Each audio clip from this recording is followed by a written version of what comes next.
उठे दर्द धीरे धीरे हो अम्मा के बुलाई देतना। हो पिया उठे दर्द धीरे धीरे हो अम्मा के बुलाई देतना। बुलाई देतना हो बुलाई देतना। बुलाई देतना हो बताई देतना। हो पिया उठे दर्द धीरे धीरे हो अम्मा के बुलाई देतना। हो पिया उठे दर्द धीरे धीरे हो अम्मा के बुलाई देतना। बैठी न पाई पिया उठी न पाई। बैठी न पाई पिया उठी न पाई।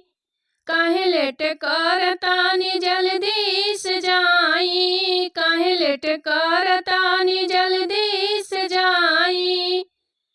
हो पिया बतिया माना हमारे हो पिया अम्मा के बताई देतना।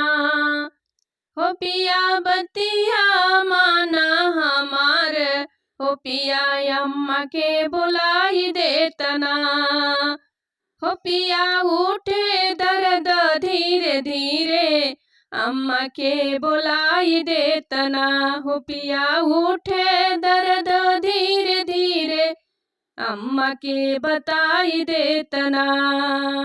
दूसरे के दर्द पिया का केहू जानी। दूसरे के दर्द पिया का केहू जानी। अपने पर रहे पिया सब कोई जाने। अपने पर रहे पिया सब कोई जाने।